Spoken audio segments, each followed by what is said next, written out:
2020, King Von drops his debut album, Welcome to O Block. The album debuts at number 14 and sold 25,000 copies within its first week. King Von, however, would never get a chance to see the first week numbers of his debut album because on November 6th, 2020, King Von would end up getting killed due to an altercation at an Atlanta hookah lounge. King Von that night was out and about promoting his debut album. He had scheduled an album release party at Atlanta's Opium Club on Thursday, November 5th that night, and everything was going fine. King Von's manager says that after the album release party, they were all scheduled to go back to the hotel and sleep. However, Von's manager says that King Von was off that night for some reason. After the album release party, they all went back to their vehicles and started heading back to the hotel like planned.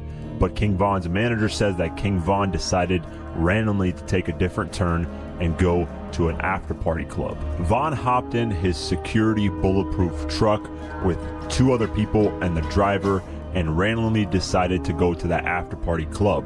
Once they got there, they realized none of the other people were there, so Von's DJ called and said, "Where are you guys at?"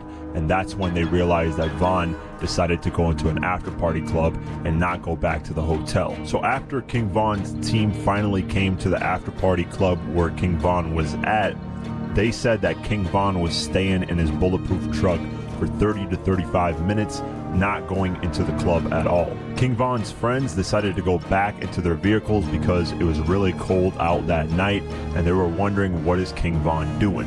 King Von's manager then comes into the passenger side of King Von's security bulletproof truck and asks him, "Why is it taking forever for you to go inside? Let's go." He then says, "Let's go." His security then checks the building inside and out to see if there's a threat.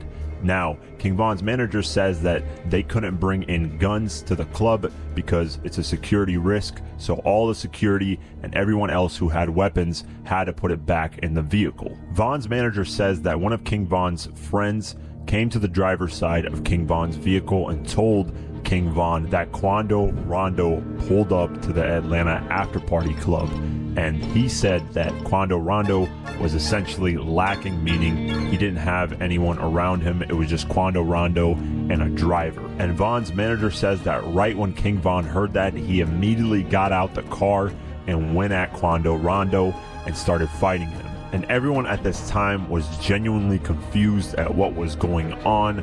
Nobody in each camp was even prepared. Then a white car pulled up and King Von's team had no idea who that white car was affiliated with.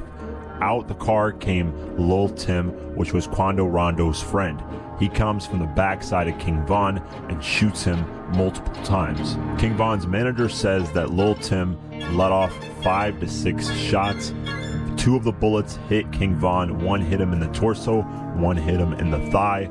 1 of the bullets hit King Von's manager, and King Von's manager says that King Von was using Quando Rondo as a shield while he was getting shot at. And when this happens, all hell breaks loose even more. The police that were guarding the area that night decided to get involved in the altercation and started shooting randomly at basically everyone there, and that's when everyone started scattering around. People were running back inside the club hoping they wouldn't get hit. And once things settled down, King Von's team went immediately to King Von, got him and put him in the back of their vehicle and drove him to the hospital. Apparently Quando Rondo was yelling out that King Von got shot, so his team heard that and ran towards him to help him out. His team ended up putting him in the back of a vehicle. They drove off to the Grady Hospital in Atlanta, and apparently King Von was conscious the whole time, telling the people in the car to calm down and relax and that he's going to be okay because everyone in the car was panicking about what just happened. They drove him to the Grady Hospital in Atlanta and immediately started performing surgery on him, but during the surgery process, he didn't make it. When the news officially came out, it was reported that King Von was in critical condition and that he was shot by the Atlanta Police Department. But as time went on, we realized obviously this wasn't the case. In the afternoon of November 6, 2020, it was officially announced that King Von had passed away at the age of 26. It was also reported that someone else had passed away as well, and 4 other people were injured, including King Von's manager and Lil Tim, who was the one who shot King Von. A couple days went on, and Lil Tim was officially charged with the murder of King Von.